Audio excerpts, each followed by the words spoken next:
பிதாவாகிய தேவனையும் ஆண்டவரை இயேசுவையும் அறிகிற அறிவினாலே கிருபையின் சமாதானமும் பெருகுவதாக. இந்த காலவேளையிலே கர்த்தருடைய பிரசன்னத்தில் வந்திருக்கிற உங்கள் யாவரையும் இயேசுவின் இனி நாமத்தில் வாழ்த்துவதில் மகிழ்ச்சி அடைகிறேன்.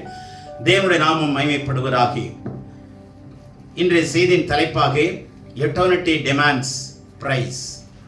Eternity demands price. நித்தியம் விலையை கோருகிறது. நித்தியம் விலையை கோருகிறது. நல்லா கவனிச்சுங்க. இப்ப இருக்கிற வாழ்க்கை அநித்தியமான வாழ்க்கை. மரணத்துக்கு பிறகு இருக்கிற வாழ்க்கை நித்தியமான வாழ்க்கை. இந்த நித்திய வாழ்க்கைக்கு போய் சேரும்படிதான் இங்க என்ன பண்ணணும், நாம் வாழ்ந்து கொண்டிருக்கிறோம். இதுவும் அநித்தியமான வாழ்க்கை தான். ஆனா கடவுளோடு சேர்ந்து வாழுகிற வாழ்க்கைய இங்க இருக்கும் போதே சம்பாதித்துக் கொள்ளுங்கள். அதுதான் புத்திசாலித்தனம். அப்போ எப்படி விலையை கோருகிறது என்பதை நாம் பார்க்க போறோம். அதுக்கென்று மதிப்பு இருக்கு, அதுக்கென்று வழிமுறைகள் இருக்கு, அதுக்கென்று நியமனம் இருக்கிறது. இதை நம்ம கற்றுக்கொள்ளணும். எந்த ஒன்றையும் விலைக்கிரயம் செலுத்தாமல் இருக்குமானால் அதற்கு மதிப்பு கிடையாது. அதற்கு மதிப்பு கிடையாது, மரியாதை கிடையாது. சரியா? நம்ம காலணியில கழட்டி எங்க வைக்கிறோம்? ஸ்டாண்ட்ல வைக்கிறோம். செயினை கழட்டி எங்க வைக்கிறோம்? அதை ஏன் ஸ்டாண்ட்ல வைக்கிறது இல்ல? அப்படி கழட்டி அப்படி வச்சிருப்பாங்களே. காலணிகளோட செருப்போட நம்ம வந்து அதாவது செயினை ஒரு 5 செயினை சேர்த்து அதுலயே பக்கத்துல வச்சுட்டு போமா? ஏன் வைக்கிறது இல்லை? மதிப்பு கூடினது. ஆமென். அதுக்கென்று தனி மதிப்பு இருக்கு, அதுக்கென்று தனி இடம் வச்சிருக்கிறோம். இது எல்லாவற்றை விட விலையேற பெற்றதாங்க நாம் இப்ப சொல்ல போற விஷயம். அல்லேலூயா. இது எங்க வைக்கணும்னா மைண்ட்ல இல்ல, உங்களுடைய இருதயமாகிய எதுல? பேங்க்ல எல்லாம் என்ன வச்சிருக்கிறாங்க? லாக்கர். என்ன சேஃப்டிங்க அது? அங்க கூட கொள்ளடிச்சிடறான். ஆனா இந்த லாக்கரை யாராலையும் திறக்க முடியாதுங்க. இதுக்குள்ள கொண்டு வச்சுங்க. சரியா? சரி. இப்போ நித்தியம் விலைக்கிரயத்தை கோருகிறது என்னங்கிறத நம்ம பார்ப்போம். எபேசியர் 2:8 படிங்க. கிருபையினாலே விசுவாசத்தை கொண்டு ரட்சிக்கப்பட்டீர்கள். இது உங்களால் உண்டானதல்ல, இது தேவனுடைய ஈவு. சரி. கிருபையினாலே விசுவாசத்தை கொண்டு ரட்சிக்கப்பட்டீர்கள், இது உங்களால் உண்டானது அல்ல. இப்ப நல்லா கவனிங்க. கிருபையினாலே விசுவாசத்தை கொண்டு இலவசமாய் ரட்சிக்கப்பட்டீர்கள். அந்த வார்த்தை விடப்பட்டிருக்கு. ரட்சிப்பு என்பது இலவசம். ரட்சிப்பு என்பது கடவுள் எல்லாருக்கும் இலவசமா கொடுக்கிறாருங்க. அதனாலதான் யாரும் மதிக்கிறது. ரட்சிப்புனா என்னங்க? அவங்க கிறிஸ்தவங்க சொல்லுவாங்க, ரட்சிக்கப்பட்டேன்னு கிறிஸ்தவங்க சொல்லுவாங்க. அது எனக்கு தேவையில்லை. ஆனா ஏதாவது விலை மதிப்பு கூடுனதை போய் விலை கொடுத்து வாங்கி வீட்டில் வச்சுக்குவாங்க பணக்காரவங்க எல்லாம், இல்லையா? ஆனா இலவசமா இருக்கிறத கடவுள் எல்லாருக்குமே கொடுக்க விரும்புகிறார். எல்லாருக்குமே அதை அருளும்படி விரும்புகிறார். ஆனா எல்லாரும் ஏற்றுக்கொள்றது இல்லை. ஆனா நமக்கும் அது கிருபையினாலே நமக்கு கொடுக்கப்பட்டிருக்கிறது. இந்த இலவசமா கொடுக்கப்படுகிறதாங்க கிருபை. கிருபைனாவே என்னது? அப்போ இலவசமான ஒன்று.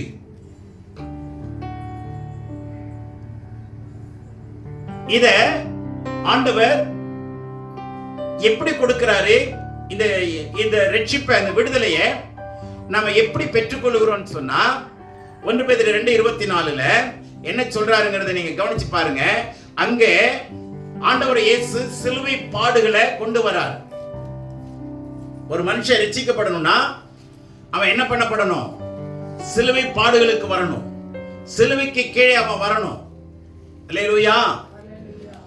அவன் தான் விடுதலையாக்கப்பட முடியும். அவன் எப்படிப்பட்ட கட்டுகளில் இருந்தாலும், எப்படிப்பட்ட வேதனைகளில் இருந்தாலும், பிரச்சனைகளில் இருந்தாலும், போராட்டத்தில் இருந்தாலும், பாவத்தில் இருந்தாலும் அவன் விடுதலை அடையணும்னா எங்க நான் வரணும்? சிலுவை என்ற வரணும். இதுதான் 1 பேதுரு 2:24 சொல்லுது. படி. நாம் பாவத்துக்கென்று செத்து நீதிக்கு பிழைத்திருக்கும்படிக்கு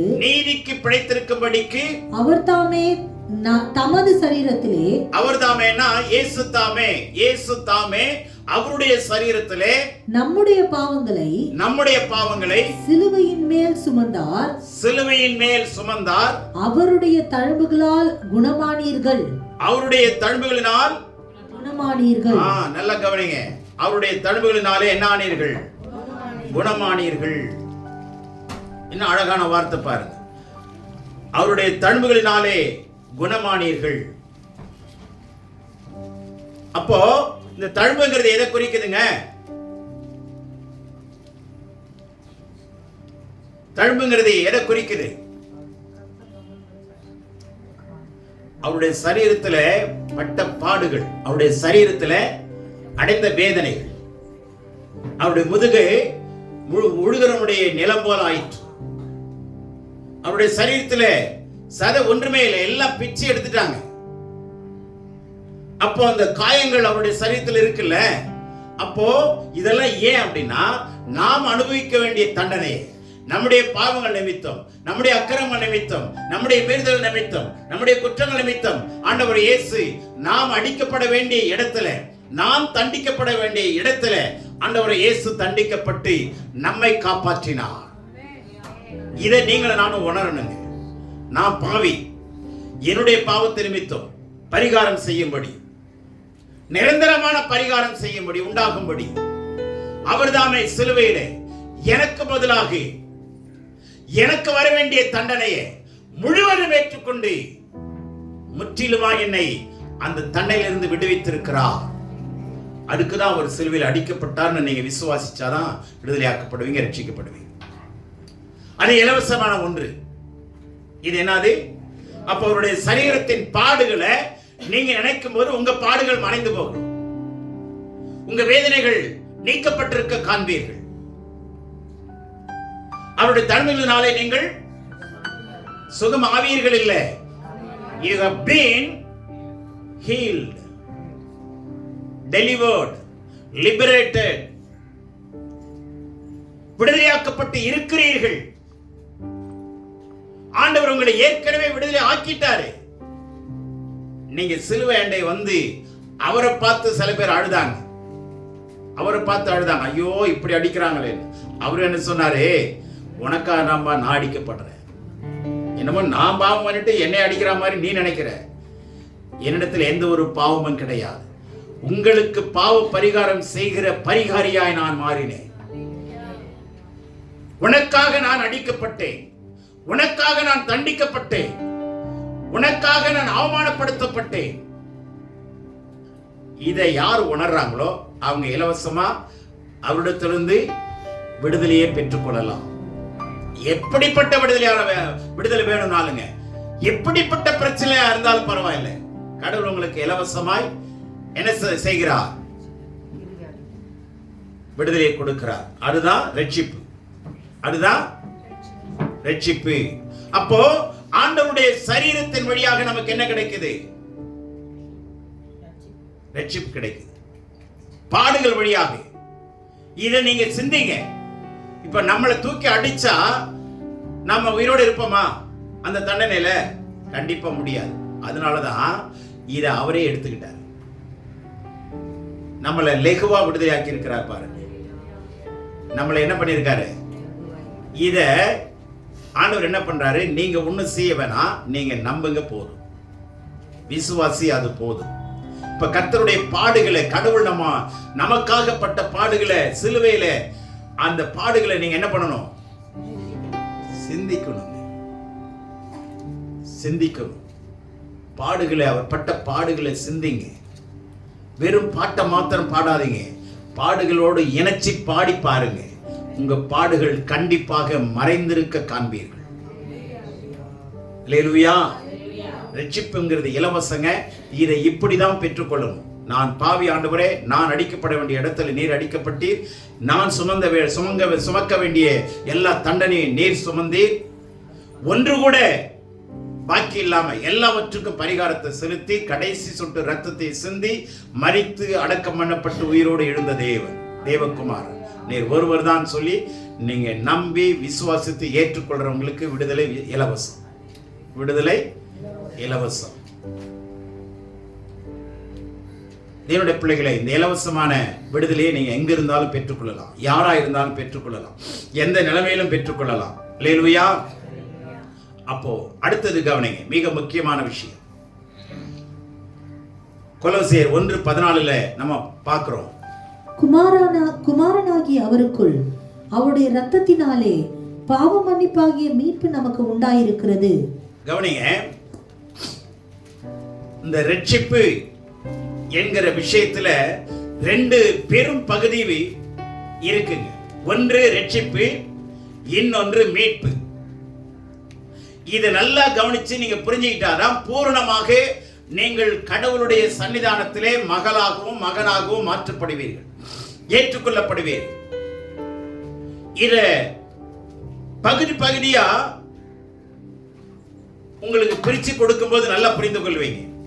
முதல் ஆபரேஷன் என்னன்னா ரட்சிப்பு, விடுதலை, இலவசமானது.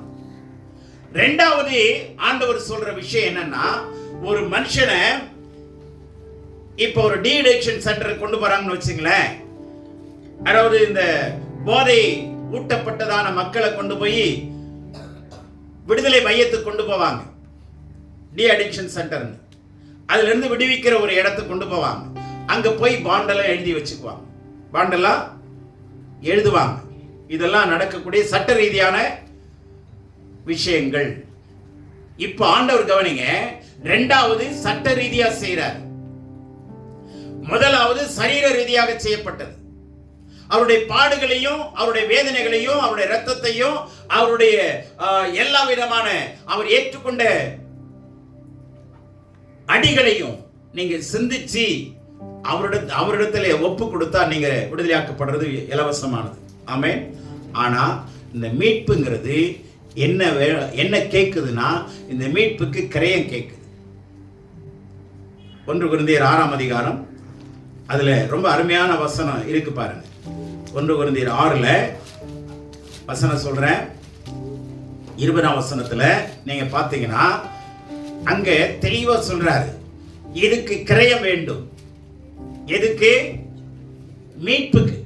கிரயத்திற்கு கொல்லப்பட்டீர்களே, ஆகையால் தேவனுக்கு உடையவர்களாகிய உங்கள் சரீரத்தினாலும் உங்கள் ஆவியினாலும் தேவனை மகிமைப்படுத்துங்கள். கவனிங்க, நீங்கள் கிரயத்திற்கு கொல்லப்பட்டீர்கள் அப்படின்னா என்ன? கிரயம்னா என்ன? கிரயம்னா என்னங்க? விலை கொடுக்கிறது. விலை கொடுக்கிறது. 1 கிராம் தங்கம் வாங்கினீங்கன்னா அதுக்கான கிரயம், விலை கிரயம். அப்போ இந்த மீட்பு எதை கேட்குதுன்னா விலை கிரயத்தை கேட்குது. இப்ப இந்த மீட்புக்கு நீங்களும் நானும் விலை கிரயம் கொடுக்க முடியுமா? எவ்வளவுன்னு கேட்க முடியுமா? ஏன்னா வேதங்கள் சொல்லுகிறது, நல்லா சொல்றேன் கவனிங்க, வேதங்கள் சொல்லுகிறது. ரிக்வேதத்துல என்ன இருக்குன்னா, ரத்த சிந்தனும் பிரஜாபதி யஜ்ஞே அப்படின்னா என்னன்னா, பிரஜைக்கு அதிபதியாகிய கடவுள், பிரஜைனா நம்ம தான் பிரஜைகள், பிரஜைகளுக்கு அதிபதி என்ன ஆகணும்? வேள்வி ஆகணும். அப்படின்னா ரத்த சிந்தனும் இருக்கு. ஆனா அங்க ரத்த சிந்தனது யாரு? யாரும் இல்லை. குர்ஆன்ல இருக்கு, ரத்த சிந்தல் இல்லாமல் பாவ மன்னிப்பு இல்லை. இந்த வசனம் எங்க இருந்துன்னா வேதத்திலிருந்து எடுத்துதான் குர்ஆன்ல எழுதுனது. எபிரேயத்தில் இருக்கு, without bloodshed there is no remission of sin. ரத்தம் சிந்துதல் இல்லாமல் பாவ மன்னிப்பு இல்லை. இப்ப இதுக்கு ரத்தம் சிந்தனுமே, அந்த ரத்தம் தாங்க பரிகாரம், அதுதாங்க கிரயம். இப்போ மிருகங்களுடைய ரத்தம் சிந்தப்பட்டது ஆதியிலே, பழைய ஏற்பாட்டிலையும் அப்படிதான், மற்ற மதங்களையும் மிருகங்களுடைய ரத்தம் சிந்தப்படுகிறது. காரணம் என்னன்னா பரிகாரம். எதுக்கு? பாவ பரிகாரம். இன்னும் ஆண்டவர் என்ன சொன்னார்னா, மிருகங்களுடைய ரத்தத்தினால மனிதனுடைய பாவங்கள் என்ன செய்யப்படாது? பரிகரிக்கப்படாது, சுத்தப்படுத்தப்படாது, அவன் விடுதலையாக முடியாதுங்கிறதுனால தான் ஆண்டவர் இயேசுவே அவருடைய திரு ரத்தத்தை, பாவம் இல்லாத, கரை இல்லாத, திரை இல்லாத, மகா பரிசுத்தமான விலையேற பெற்ற திரு ரத்தத்தை நமக்காக சிந்தினார். அந்த ரத்தத்துக்கு வேல்யூவே கிடையாதுங்க, மதிப்பிட முடியாத ஒரு திரு ரத்தம். அந்த ரத்தத்தை தான் கிரயமா கொடுத்தார். இலவசம், ரட்சிப்பு இலவசம், ஆனா மீட்பு கிரயம். You have to pay your price. That is very expensive. காஸ்ட்லிங்கிற வார்த்தைக்கும் எக்ஸ்பென்சிவ்க்கும் நிறைய வித்தியாசம் இருக்குங்க. அதை இலக்கணம் சொல்ல விரும்பல, நல்ல கவனிங்க. ஸோ எக்ஸ்பென்சிவ், அது மிகவும் விலையேற பெற்றது, விலை சொல்ல முடியாதது. அவருடைய திருத்தத்துக்கு யாராவது விலை மதிப்பு நிர்ணயிக்க முடியுமா? முடியாதுங்க.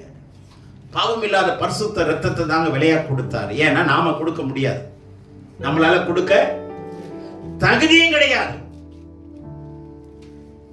ஏன்னா நம்முடைய ரத்தம்லாம் பாவம் உள்ள ரத்தம். நாம் பாவிகள், பாவத்தில் கற்பந்தரிக்கப்பட்டவர்கள். ஆக எந்த விதத்திலும் எந்த மனுஷனுடைய ரத்தமும், அவன் புண்ணியவனா இருக்கலாம், முனிவரா இருக்கலாம், ஆனா அவங்க ரத்தமும் பாவத்துக்கு உட்பட்டதுங்கிறது மறந்துடாதீங்க. நீங்க நிறைய முனிவர்களை, தேவர்களை வணங்குறாங்க, நிறைய பேர் இருக்கிறாங்க. ஆனா அவங்களுடைய ரத்தம் தாப்படும் தாயினுடைய வயிற்றில் தானே பிறந்து வர்றாங்க. அப்புறம் எப்படி சுத்தமா இருக்க முடியும்? சுத்தமா இருக்கவே முடியவே முடியாது. அவங்க புண்ணியங்கள் செஞ்சிருக்கலாம், நன்மைகளை செஞ்சிருக்கலாம், முனிவர்களா இருக்கலாம், நான் தப்பு சொல்லல. ஆனா அவங்களுடைய ரத்தமும் கரை உள்ள ரத்தம். இயேசுவின் ரத்தம் ஒண்ணுதாங்க கரை இல்லாத ரத்தம். அததான் விலையா கொடுத்தாரு. அந்த ரத்தத்தை விலையா கொடுத்து உங்களையும் என்னையும் மலையா உட்கார வச்சிருக்கிறார்.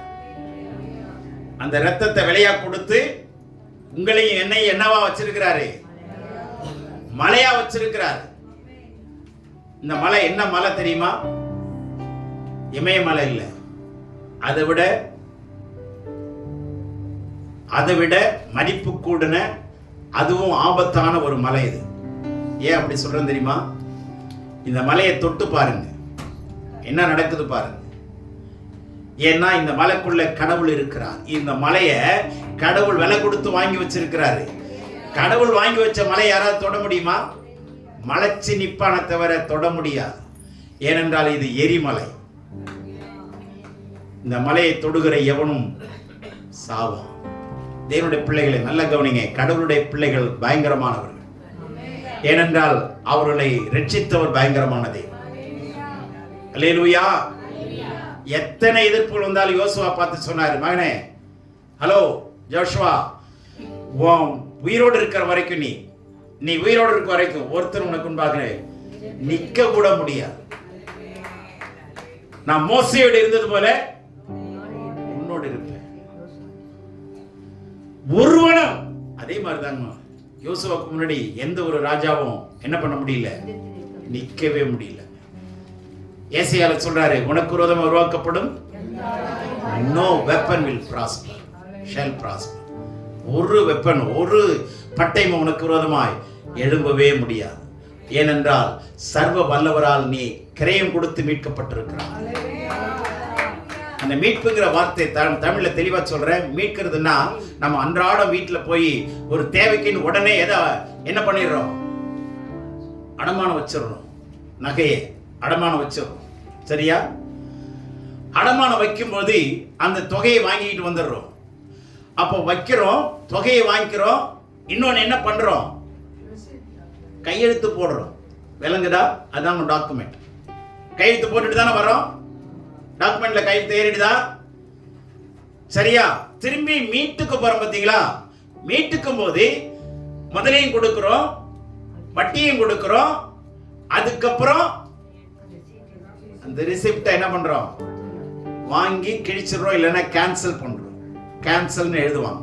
உங்களுக்கு ஒரு ரிசிப்ட் கொடுத்துருவோம், அவன் வச்சிருக்கிற ரிசிப்ட்ல என்ன பண்ணுவான்? கேன்சல். இதுதாங்க மீட்பினுடைய ரகசியம். ஆண்டவர் என்ன பண்ணா தெரியுமா? பிசாசே, உன் சொத்தா இவங்க இருந்தாங்க, உன் கையில அடமானமா இருந்தாங்க, நீ தான் அவனுக்கு மாறுவாடி. உன் கையில அடமானம் வச்சுட்டா, இப்போ நானே சட்ட ரீதியா நான் என்ன பண்றேன், அவனுடைய கையெழுத்தை கொலைத்து கேன்சல் பண்ணி, அல்லேலூயா, அவனுடைய கையெழுத்தை என்ன பண்றாரு? ஆமா, அதுல பாத்தீங்கன்னா கொலோசியர் 2ஆம் அதிகாரம் 14ஆம் வசனத்துல இருக்கு பாருங்க. கொலோசியர் 2:14 இருக்கு. என்ன பண்றாருன்னா, பிசாசு கையெழுத்து போட்டு வச்சிருக்கிறான் அவனுடைய ரெக்கார்ட்ல, அவனுடைய டாக்குமெண்ட்ல. இன்னாரு மரியாதைக்குரிய இவர்கள், திருமதி இவர்களை நான் அடமானமா வச்சிருக்கிறேன் அப்படின்னு கையெழுத்து போட்டு வச்சிருக்கிறான். நாம ஆமோதிச்சுதான் அதுல இருந்திருக்கிறோம். இப்போ கொலோசியர் 2:14 படிங்க. நமக்கு எதிரடையாகவும் கட்டளைகளால் நமக்கு விரோதமாகவும் இருந்த கையெழுத்தை குலைத்து. பாத்தீங்களா, கையெழுத்தை குலைத்துனா என்ன அர்த்தம் தெரியுமா? கையெழுத்தை கிறுக்கின்னு அர்த்தம். அதான் என்ன அர்த்தம்? கேன்சல் பண்ணுனாரு. சட்ட ரீதியாக நமக்கு எதிரடையாகவும் நமக்கு விரோதமாகவும் இருந்த கையெழுத்தை என்ன பண்ணாரு? குலைத்து அதை நடுவில் இராதபடிக்கு எடுத்து சிலுவையின் மேல் ஆணி அடித்து ரத்த சிந்தி நம்மளை விடுதலை ஆக்கினார். இப்ப கிரயம் கொடுத்தாரா இல்லையா? இந்த கிரயத்தை யாரு கொடுத்திருக்கணும்? நம்ம தான் கொடுத்திருக்கணும், நான் தான் கொடுத்திருக்கணும். ஆனா முடியுமா? என் ரத்தம் பாவமானது, கரை உள்ளது, திரை உள்ளது. ஆகவே நமக்கு பதிலா உலகத்தில் உள்ள சகல ஜனங்களுக்கும், பொதுவாக மரித்தவர்களுக்கும் இப்ப உயிரோடு இருக்கிறவர்களுக்கும் இனி பிறக்க போறவர்களுக்கும் சேர்த்துதான் ஆண்டவர் இயேசு இந்த கையெழுத்தை என்ன பண்ணாரு? பெர்மனண்டா நிராகரிச்சிட்டார். புரியுதா உங்களுக்கு? ஒன்றுமில்லாமல் ஆக்கினார். அவனுடைய வேல்யூ ஒன்றுமே இல்லை இனிமே அப்படின்னு சொல்லிட்டு சட்ட ரீதியாக நம்மை என்ன செய்திருக்கிறார்? மீட்டிருக்கிறார். சொல்லுங்க, சட்ட ரீதியாக நான் மீட்கப்பட்டவன், மீட்கப்பட்டவள். எல்லாரும் கொஞ்சம் நல்லா நெஞ்சில் அடிச்சு சொல்லுங்க. சட்ட ரீதியாக நான் மீட்கப்பட்டவள், நான் மீட்கப்பட்டவள். எனக்கென்று அவர் கிரயம் கொடுத்துட்டாரு. எனக்கென்று அவர் என்ன செய்துட்டாரு? பிரைஸ் கொடுத்துட்டாருங்க. PRICE இல்ல, சி பிரைஸ்.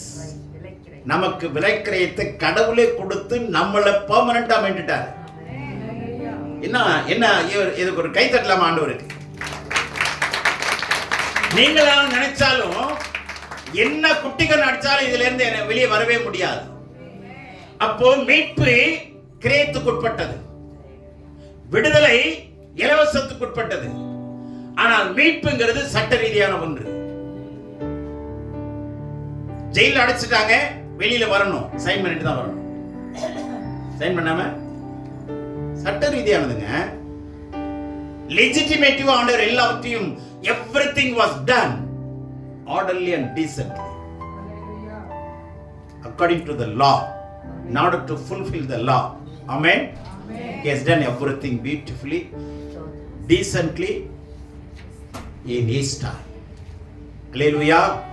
அவருடைய நேரத்தின்படி, காலத்தின்படி எல்லாவற்றையும் நேர்த்தியாய், சரியாய், சட்டப்பூர்வமாய் செய்தவர் ஆண்டவர் இயேசு கிறிஸ்து தான்.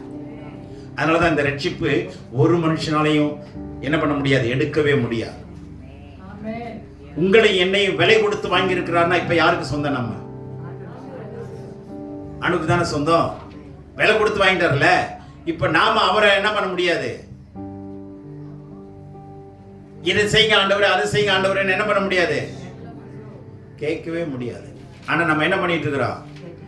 ஆண்டவர் சொல்றதை கேட்கறதை விட்டுட்டு நாம சொல்றதை ஆண்டவரை கேட்க வைக்கிறோம். எதுக்காக சொல்றேன்? அதுக்காக சொல்றேன். புரிஞ்சா? விலைக்கிரயத்தை கொடுத்தார். அல்லேலூயா. இப்ப அவர்தான் நம்மளை ஆளுகை செய்யணும். ஏன்னா முழுவதும் நம்மளை மீட்டிருக்காரு. இப்ப ஒரு ஆள் அடிமையா இருந்தா அவனை 1 லட்சம் ரூபாய் கொடுத்து நான் மீட்டிட்டு வீட்டுக்கு வந்துட்டேன்னா அவன் என்னை டாமினேட் பண்ணுமா, நான் அவனை டாமினேட் பண்ணுமா? அவன் எனக்கு எஜமானனா, நான் அவனுக்கு எஜமானனா? வீட்டுக்கு கொள்றவங்க தான். அப்ப கடவுள் தான் நமக்கு எஜமானன்.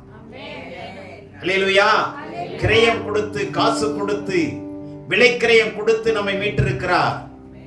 அல்லேலூயா. ஆமா, நல்லா கவனிங்க. நம்ம எல்லாம் விலை கொடுத்து வாங்கப்பட்டிருக்கிற மதிப்பு கூட்டப்பட்டவர்கள். we are value added people.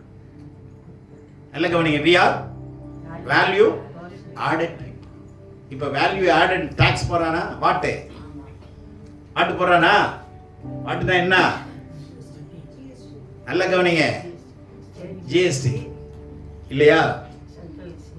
ஆண்டவர் ஜிஎஸ்டி, ஜீசஸ் சர்வீஸ் டாக்ஸ். ஆண்டவர் என்ன பண்றாரு? இலவசமா அவரே கொடுத்துட்டாருங்க. we are all value added people. மதிப்பு கூட்டப்பட்டவர்கள். தொடையில ஒண்ணு வச்சு சொல்லுங்க, நீங்க மதிப்பு கூட்டப்பட்டவர்கள். நீங்க மதிப்பு கூட்டப்பட்டவர்கள். சகோதரரே, சகோதரனே, நீங்கள் மதிப்பு கூட்டப்பட்ட தேவனுடைய பிள்ளை. You are not at all ordinary men or women in the sight of the Lord. God has given such a praise. Hallelujah. ஆமா, மிகப்பெரிய கிரயத்தை கடவுள் கொடுத்து சட்டப்பூர்வமா வாங்கிட்டாரு. இனிமே நான் கடவுள் ஒருவருக்கு தான் சொந்தம். இனிமே நான் அவருக்கு தான் சொந்தம். அதெல்லாம் கொரிந்தியர் 1:6 பார்த்தோம். தேவனுடையவைகளாகிய உங்கள் இப்ப உங்கள் சரீரம் யாருடையது? யாருடையது? உங்கள் சரீரத்தினாலும் உங்களுடைய ஆவியினாலும் அவர் என்ன பண்ணுங்க? கனம் பண்ணுங்க. சரீரத்தினாலே. இப்ப என் சரீரம் யாருடையது? அப்ப அதுல தலைவலி வருமா? ஒத்த தலைவலி, இரட்டை தலைவலி, பித்தம், வாந்தி, கைகால் குடைச்சல், இருமல் வருமா? வரக்கூடாது. ஏன்னா நான் யாருக்கு சொந்தம்? அட மனப்பூர்வமா சொல்லுங்க, ஆண்டவரே நான் உங்களுக்கு தான் சொந்தம். அப்போ உங்க பிள்ளைன்னா உங்க பிள்ளையினுடைய ஆரோக்கியம், உங்க ஆரோக்கியம் எனக்கு இருக்கா இல்லையா? ஆரோக்கிய சமையல் பேர் இருக்கும், இருமிக்கிட்டே கிடப்பான், ஆரோக்கியமே இருக்க. பேர் கண்ணாயிரம் இருக்கும், கண்ணே இருக்காது. பேரெல்லாம் நிறைய நடராஜன் வைப்பாங்க, நடக்கவே தெரியாது. பேரெல்லாம் நிறைய வைப்பாங்க. அதனால நல்லா கவனிங்க, அன்புனால ஒருத்தருக்கு ஒருத்தர் வாழ்த்துறோம். மனைவி மாருங்க வீட்டுக்காரர் அத்தான்றாங்க. அத்தான் ஏண்டா அத்தான் அப்படின்னா, கல்யாணம் பண்ணி முதல் நாள் 2 நாள்ல தாலி அத்தான், செயின் அத்தான் கொண்டு போய் வச்சான், அப்புறம் தோட அத்தான், அதுக்குதான் பேரு அத்தாங்க. சரியா? இதெல்லாம் உலகத்துல நம்ம ஆனா ஆண்டவர் பாருங்க, நம்மளுக்கு எதையுமே கேட்கலங்க. அவரு தாங்க எல்லாத்தையும் கொடுத்தார். அவர் தாங்க நம்முடைய அத்தான். அல்லேலூயா. அவர் தான் நம்முடைய மணவாளன். புரிஞ்சதா? அவர் தான் நம்முடைய மணவாளன். மணவாளன் அவர் தான் நம்முடைய மணவாளன். அல்லேலூயா. ஆகவே கவனிங்க, நாம இப்ப 2 விதங்கள்ல இதை ரசிக்கணும். ஒன்னு இலவசமா கொடுத்த ஒரு பகுதி, இன்னொன்று கிரயத்திற்கு கொல்லப்பட்டோம். இப்ப விலைக்கிரயம் கொல்லப்பட்டதுனால நீங்கள் நானும் கணக்கு கொடுக்க வேண்டிய இடத்துல இருக்கிறோமா இல்லையா? கணக்கு கொடுக்க வேண்டிய இடத்துல இருக்கிறோமா இல்லையா? ஒத்துக்கிறீங்களா? அதனால நல்ல பயத்தோடு இருங்க. நாமெல்லாம் கிரயத்து கொல்லப்பட்டிருக்கிற, விலைக்கு வாங்கப்பட்ட, மதிப்பு கூட்டப்பட்டவர்கள். அதனால கடவுள் நம்மளை அடிமையா வைக்கலைங்க. என் பிள்ளைன்றாரு, என் மகள்ன்றாரு, எனக்குரியவன்றாரு, எனக்குரியவன்றாரு. இப்போ கடவுளுடைய பகுதி முடிஞ்சிச்சா? ரசிக்கப்பட்டுட்டோமா? மீட்கப்பட்டுட்டோமா? இப்ப இந்த மீட்புங்கிறது 2வது பகுதி உங்க வாழ்க்கையில இருந்ததுன்னா, இந்த கொலோசியர் 1:14 சொல்லப்பட்டிருக்கிற இன்னொரு விஷயம் இருக்கு பாருங்க. அவருக்குள், குமாரனாகி அவருக்குள் அவருடைய இரத்தத்தினாலே, அவருடைய இரத்தத்தினாலே, நல்ல கவனிங்க, அவருடைய சித்தத்துல ரட்சிப்பு இருக்கு. அவருடைய சித்தத்துல ரட்சிப்பு இருக்கு. அவருடைய இரத்தத்துல மீட்பு இருக்கு. அவர் விரும்புறது என்ன?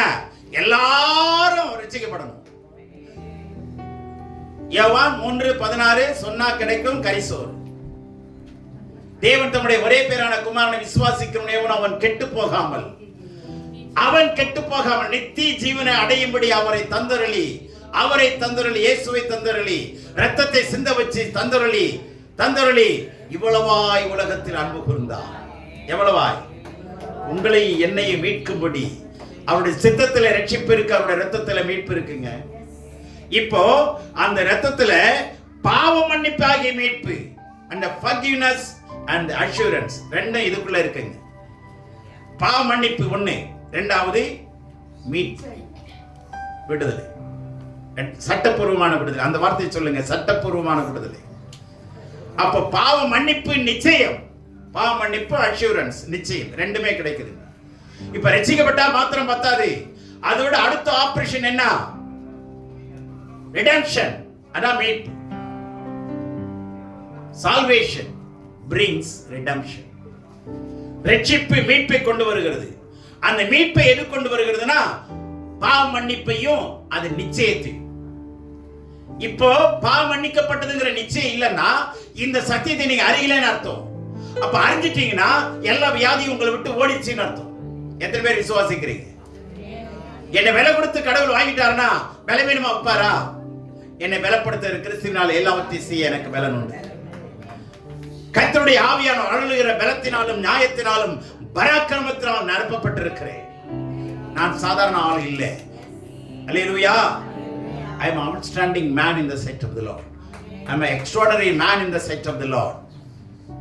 I am a supernatural being in the sight of the Lord. Amen. நான் இயற்கைக்கு அப்பாற்பட்டவன், விசேஷமானவன், வித்தியாசமானவன், ஆரோக்கியமானவன். ஏன் ஆரோக்கியமான வசனங்களை கேட்கிறோம்.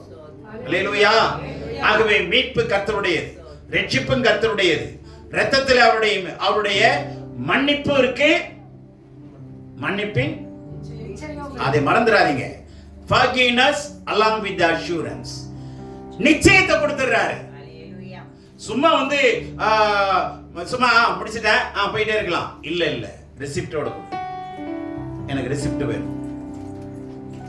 கடவுள் அந்த ரெசிப்டையும் கொடுக்கிறாருங்க. நீங்க பெற்றுக்கொண்டதுக்கான நகலையும் கொடுக்கிறார். அல்லேலூயா. நகலை பெற்றுக்கொள்ளாம நகர்ந்து போயிடாதீங்க, இன்வேலிட் ஆயிடும். நகலை பெற்றுக்கொள்ளுங்க. கடவுள் உங்களுக்கு பாவ மன்னிப்பு நிச்சயம் உங்க உள்ளத்துல இல்லைன்னா நீங்க ரட்சிக்கப்பட்டது தப்புன்னு அர்த்தம், அல்லது சரியா இன்னும் ப்ராசஸ்ல வரலன்னு அர்த்தம், அல்லது சத்தியத்தை சரியா புரிஞ்சுக்கலன்னு அர்த்தம். விடுதலை ஆயிட்டீங்க, இப்ப சட்டப்படியா விடுதலை ஆகணும். ரெண்டாவது சட்டப்பூர்வமான விடுதலை ரொம்ப முக்கியமானது. ஆமென். அல்லேலூயா. எத்தனை பேருக்கு புரிஞ்சது? அப்படி இல்லைன்னா இதை கேட்டு பெற்றுக்கொள்ளுங்க. ஆண்டவரே, இந்த மீட்பை நான் பெற்றுக்கொண்டேன். ஏன்னா நீங்க ரத்தத்தை சிந்தி விலையா கொடுத்துட்டீங்க. இதை நான் செய்யறதுக்கு ஒண்ணு இல்லை, நான் நம்புறேன், ஆண்டவரை விசுவாசிக்கிறேன், ஏற்றுக்கொள்றேன். இப்ப எனக்கு பாவ மன்னிப்பு நிச்சயம் வேணும். அப்படி வந்த உடனே உங்களுக்கு சமாதானம் கிடைக்கும். உங்க இருதயத்தில் என்ன கிடைக்கும்? சமாதானம் கிடைக்கும். சரி, இது டிவைன் பார்ட், இது தெய்வீகமான பகுதியை நான் பேசி முடிச்சிட்டேன். இலவசம் எது? ரட்சிப்பு. விலைக்கிரயம் எது? மீட்பு. புரியுதா? இந்த மீட்புக்குள்ள என்ன இருக்கு? ரெண்டு இருக்கு. பாவ மன்னிப்பு, அதோட சேர்ந்த நிச்சயம். இது ரெண்டு இருக்கு. இலவச இதுல ரட்சிப்புல என்ன இருக்கு?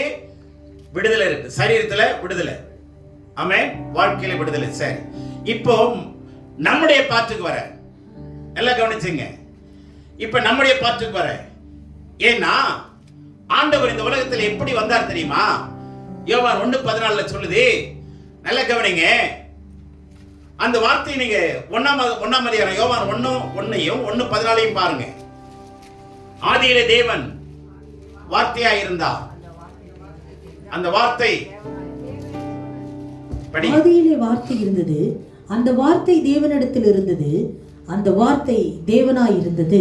வார்த்தை தேவனாய் இருந்தது. 1:14 அந்த வார்த்தை மாம்சமாகி கிருபையினாலும் சத்தியத்தினாலும் நிறைந்தவராய் நமக்குள்ளே வாசம் பண்ணினார். அவருடைய மகிமையை கண்டோம். அது பிதாவுக்கு ஒரே பேரானவருடைய மகிமைக்கு ஏற்ற மகிமையாகவே இருந்தது. இப்ப கவனிங்க. அந்த வார்த்தை மாம்சமாகி கிருபையினாலும் சத்தியத்தினால் நிறைந்தவராய் நமக்குள்ளே வாசம் பண்ணினார். இப்போ இந்த இயேசு ரெண்டு பார்ட். ஒன்னு கிருபையினால் நிறைந்தவர், இன்னொன்று சத்தியத்தினால் நிறைந்தவர். சொல்லுங்க. கிருபையினால் நிறைந்தவர், சத்தியத்தினால் நிறைந்தவர்.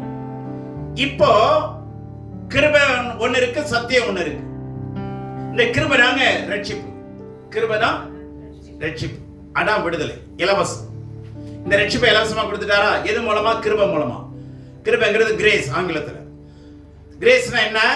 though you are undeserved, receiving the deserved things is called grace. நீங்க தகுதியற்றவர்களா இருந்தாலும் தகுதியானவரை பெற்றுக்கொள்வதுதான் கிருபை. தகுதியானவரை பெற்றுக்கொள்வது கிருபை. இது இலவசம். சரி, இப்ப சத்தியம்.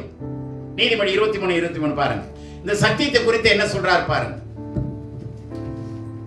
சத்தியத்தை வாங்கு, அதை விற்காதே. அப்படியே ஞானத்தையும் உபதேசத்தையும் புத்தியையும் வாங்கு. இப்போ கிரேஸ் இலவசம், சரியா? கிருபைங்கிறது இலவசம். எந்த சகோதரியாவது பேர் கிரேஸ்னு வச்சிருந்தா இலவசமா யாரும் கேட்டுறாதீங்க. கிருபைங்கிறது இலவசம். சரி, இப்ப சத்தியத்துக்கு வாங்க.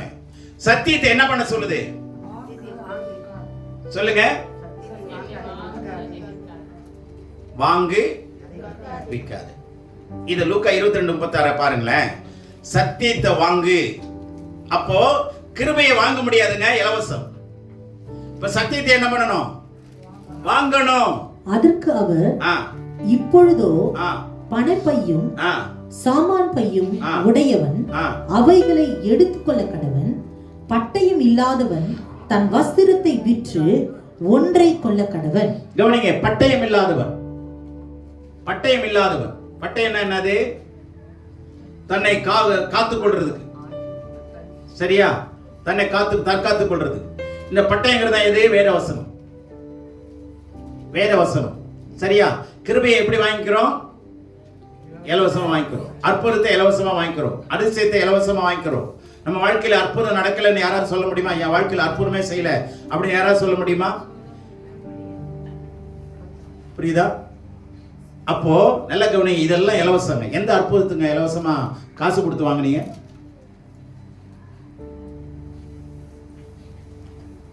எட்டு வருஷமா குழந்தை இல்லைங்க. இப்போ ஒரு குழந்தைக்கு 2 குழந்தை கொடுத்தாரு. எத்தனை லட்சம் கொடுத்தாங்க ஆண்டவருக்கு? கேட்டாரு ஆண்டவரே? இல்லையே. அற்புதங்கள்லாம் இலவசமா தானே கொடுக்கிறாரு. அற்புதங்கள்லாம் இலவசமா தானே தந்தாரு. பெற்றுக்கொண்டு இருக்கிறோமா இல்லையா? ஆனா சத்தியத்தை விலை கொடுத்து வாங்கணும். This is not an option, it's a mandatory. இது விருப்பம் இல்லைங்க. சத்தியம் விரும்பினா வாங்கலாம், இல்லைன்னா விட்டுலாம். விருப்பமா கட்டலையா? என்ன சொல்றாரு 22:36? பட்டயம் இல்லாதவன் தன் வஸ்திரத்தை விற்றாகிலும், நல்ல கவனிங்க, விற்று பட்டயத்தை வாங்க கடவன். பட்டயம் இல்லைன்னா உனக்கு ஆபத்து. அதானே? பட்டயம் இல்லைன்னா என்னது? ஆபத்துங்க. அந்த பட்டயம் தாங்க இது, சர்வாயுத பட்டயம். அல்லேலூயா. இந்த பட்டயத்தை இல்லாதவன் வாங்கிக்க. வாங்கு. சத்தியத்தை வாங்கணுங்க. இது கட்டளைங்க. செலவு பண்ணி நீங்க சத்தியத்தை என்ன பண்ணணும்? வாங்கணும், கற்றுக்கொள்ளணும். வாங்கணும் என்ன? சத்தியத்தை ஒவ்வொருத்தருக்கும் நீங்க யாரோங்க காசே இல்லையா? வஸ்திரத்தை வித்தாவது வாங்கிக்கொண்டார். இது கடவுள் கொடுத்த கட்டளை. ஹலோ, மீட்பு உன்னால செய்ய முடியாது, அதனால நான் செஞ்சிட்டேன்.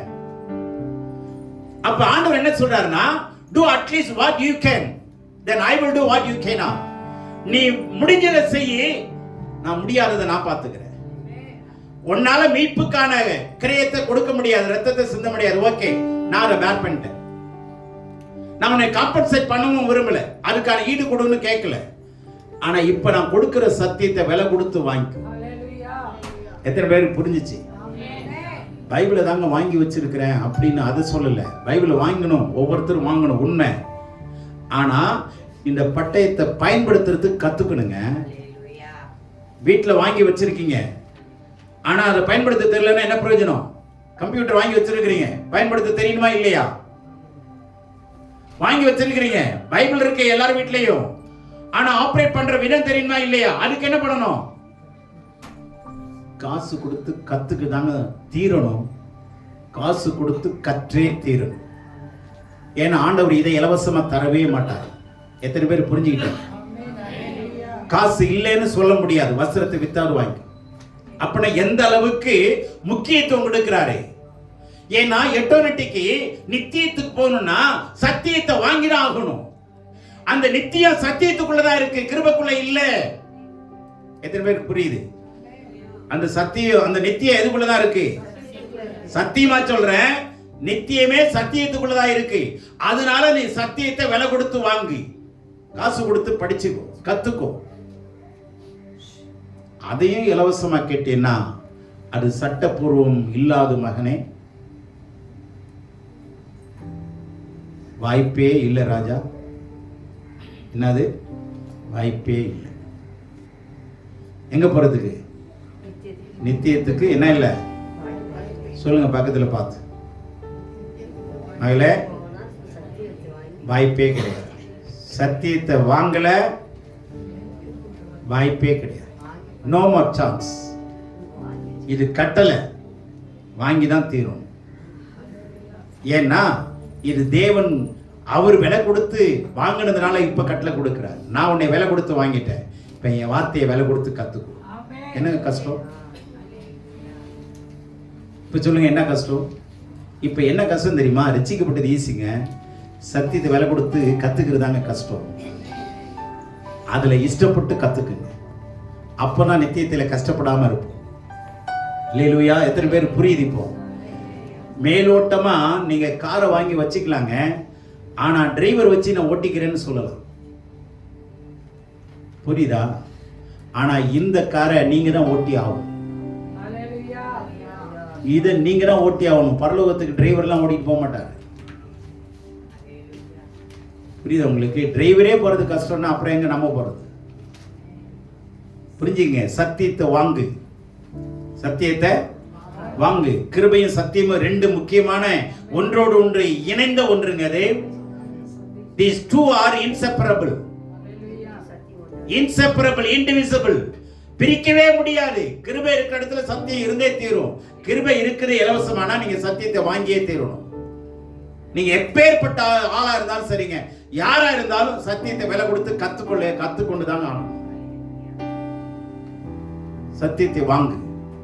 அதோட சேர்த்து என்ன பண்ண, என்ன எதையும் வாங்குன்றாரு பாருங்க. 23 எதையும் வாங்குங்கிறாரு? Wisdom, instruction and understanding. என்ன அருமையா வார்த்தை! ஞானம், உபதேசம், புத்தி, இது மூணையும் விலை கொடுத்து வாங்க. அப்பதான் உனக்கு தெரியும் வழி என்னன்னு. நோவு இல்லாம நோம்பு கும்பிடாத, கும்பிடவும் முடியாது. நோவே இல்லாம நொங்கு சாப்பிட முடியுமா? நோவே இல்லாம முடியாதுங்க. தேவனுடைய பிள்ளைகளே, வழி தெரியணும், செலவு பண்ணுங்க. அதனாலதான் பவுல் சொல்றாரு, செலவு பண்ணவும் பண்ணப்படவும் விரும்புகிறேன். தேவனுடைய பிள்ளையே, நான் இங்க கத்திட்டு கிடக்கிறேன். சத்தியத்தை வந்து கத்துங்க. மாதம் 2 கிளாஸ் கத்துங்க கத்துங்க கத்துங்கன்னு கத்திக்கிட்டே இருக்கிறேன். கத்துங்கன்னு கத்திக்கிட்டே இருக்கிறேன். போனா வராது, பொழுதுபட்டா நிக்காது. வாங்கிக்கோ வாங்கிக்கோ, வாங்க வாங்கிங்க வாங்க. போனா வராது, நிக்காது. சீக்கிரம் வந்து வாங்கிக்கிங்க. கத்துற. ஆனா கண்டிப்பா சொல்றேன், இந்த சத்தியத்தை நீங்க வாங்க தவறிட்டீங்கன்னா we are not eligible to enter into the kingdom of God. போகவே முடியாதுங்க. தகுதியை இழந்துருவோம். சம்பாதிக்கிறோம், கல்யாணத்தை பண்ணி வைக்கிறோம், 50 சவரன் 20 சவரன் போடுறோம். தப்பு இல்லை, பண்ணுங்க. ஆனா நித்தியத்துக்கு எதை சேர்த்து வைக்கிறோம்? சத்தியம் தான் உங்களை விடுதலை ஆக்கும். யோவான் 8:32 என்ன சொல்லுது? சத்தியத்தையும் அறிவீர்கள், சத்தியம் உங்களை விடுதலை ஆக்கும். You shall know the truth. The truth shall set you free, make you free. நல்லா கவனிங்க. சத்தியம் தான் உங்களுக்கு விடுதலை ஆகும். அப்படின்னு சத்தியம் தான் உங்களுக்கு நித்தியத்தை கொண்டு போகிற வாகனம். Is a divine vehicle. அதில் ஏறி உட்காந்துட்டீங்கன்னா அது கொண்டு போய் விட்டுருங்க. ஆனால் சத்தியத்தை விலை கொடுத்து வாங்காம நீங்கள் இந்த 23 மேலே படிச்சிங்கன்னா சோம்பேறியை பற்றி பேசுது பாருங்க. நீதிமொழி 22-23 மேலே பார்த்தீங்கன்னா, சோம்பேறி கந்தையை அணிவிப்பான். சோம்பேறி என்ன பண்ண மாட்டான்? நல்ல துணி உடுத்த முடியாது. ரட்சிப்பின் வஸ்திரம் ஏற்றுக்கிட்ட, ஓகே, ரட்சிப்பின் வஸ்திரம். ஆனால் அதுக்கு மேலே நீதியின் வஸ்திரம் கிடைக்காது, பரிசுத்த வஸ்திரம் கிடைக்காது, சித்திர தையல் ஆடை கிடைக்காது. சித்திர தையல் ஆடைக்கும் சாதாரண ஆடைக்கு வித்தியாசம் இருக்கா இல்லையா? எம்ப்ராய்டரி புடவைக்கும் ஆர்டினரி புடவைக்கும் வித்தியாசம் இருக்கா இல்லையா? எம்ப்ராய்டரி டிசைன் அது. ஆண்டாண்டா என்ன அழகா இருக்கு. எவ்வளவுங்க? 4000. ஓகே, பரவாயில்ல. எதுக்கு வேல்யூ ஆடட்? ஊசி குத்தி குத்தி வருதா? அது மாதிரி பாடுகளை குத்தி குத்தி வரணும். 4 பேர் இடிக்கிறாங்களா, வாங்கிக்கோ. 4 பேர் குறை சொல்றாங்களா, குத்துறாங்களா, வாங்கிக்கோ. எம்ப்ராய்டரியா மாறுறீங்கன்னு அர்த்தம்.